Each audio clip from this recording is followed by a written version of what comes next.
Pakme Nunma. Tara Pakme Nunma. And this is the boundless subduer. She binds enemies, robbers, thieves, and hunters. Whew, I just got to chill. Oh, this is a good one. This is a good one. This is an important one because it includes within the mantra a very important binding spell in um, Tibetan practice, which is a subduing of demons, a subduing of evil entities. It is a binding. It's literally like puts them in a trap, so they can't do what they've been doing. It's important. So in her mantra is Om Tare Tutare Ture Hung Hung Bam Ho Soha. And it's the Hung Hung Bam Ho. It's there's mudras that go with it where you are creating the space and then drawing them into it. And then um it's a specific power of the female to be able to do this because of that bomb syllable.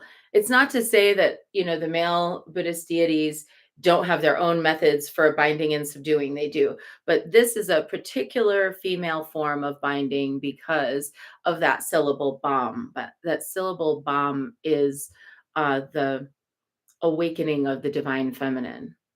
So we actually say in this mantra to the divine feminine, bind and subdue evildoers, strap them in, keep them from doing harm, keep them from doing what they've been doing. She's peaceful. She's not a wrathful goddess. So she's not out there like stampeding and taking off heads. And, it's not that. She's just, come sit with me. And it's a subtle power. Come sit with me. So she is golden red like clouds at sunrise. With her magical power, she subjugates bandits, robbers, thieves, hunters, and all enemies, establishing sentient beings in bliss. She says there's a better way. It doesn't have to be like this. There's a better way. And it's peaceful, but she's moving from the center. She's moving from a centered place.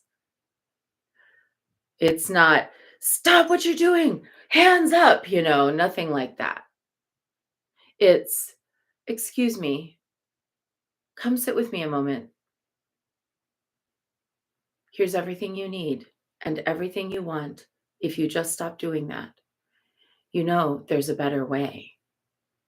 And it's compelling. It's compelling. You feel it. I feel it. Like, it's compelling. Sit with me a moment. Look, everything you want is on the other side of this. There's a better way. OG, original goddess gangster. She doesn't have to threaten anyone. Everyone just knows she's the boss. It's a peaceful queendom. Upon her Utpala flower, there is a stupa. A stupa is a reliquary monument that's built in Tibet, and they build them wherever. They build them all over. There's one here on Mount Shasta. It's actually in terrible disrepair, and I'd like to find out how I could go about restoring it. But either way, there's a stupa on Mount Shasta. There's stupas on many of the different mountains and mountain passes in the Himalayas, all over Tibet. And stupas are built for lots of different reasons, but mainly, they might be installed at the four corners of a temple complex. They might be put on a place where a famous yogi once lived and died. They might be put in a place that's very dangerous, like a tricky part of a mountain pass where the risk of falling is great. And it's a subduing tool, not even it's a subduing reliquary.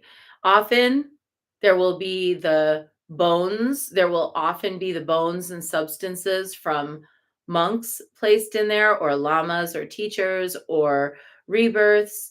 People might have like a little bit of the hair of a very famous lama from 150, 200 years ago, and they'll bring that. Um, but they also put other things in there. They'll put jewels, they'll put coins, they'll have lots of mantras. They fill this stupa. Sometimes it's reliquary with the bones because it's like the bones of an actual person who was attached to that place, but sometimes it's not. A stupa subdues. It's like a stupa is a three-dimensional representation of a mandala that brings heaven to earth. And when we have a stupa on a dangerous place, it is subduing the harmful spirits of that place. When we have a stupa on the corners of a monastery, it's protecting the monastery mandala.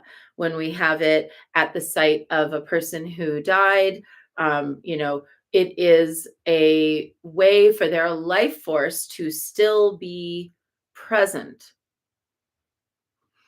And, or for their, gosh, it's hard to explain it, but let's just say for the echoes of their essence to still be present.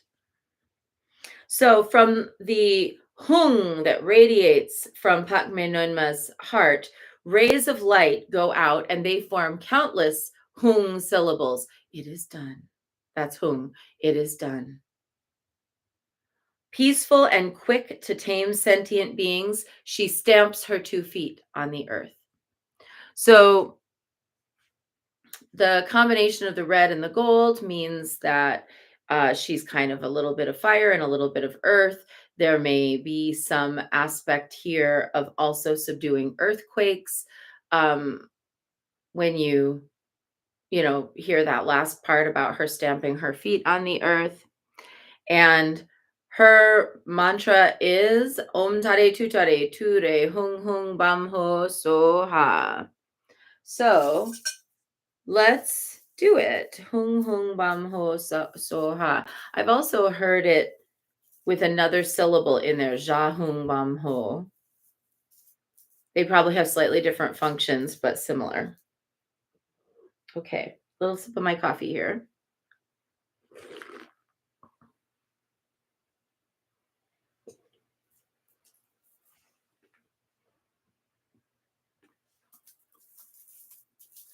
Okay.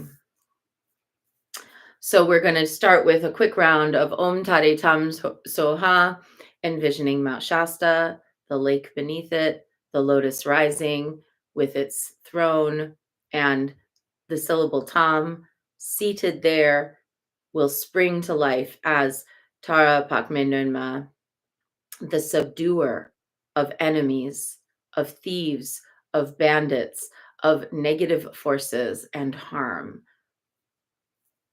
So we're calling in her throne and allowing a space for her to arise in our world here. Om Tare Tam Soha, Om Tare Tam Soha, Om Tare Tam Soha, Om Tare Tam Soha, Om Tare Tam Soha, Om Tare Tam Soha, Om Tare Tam Soha.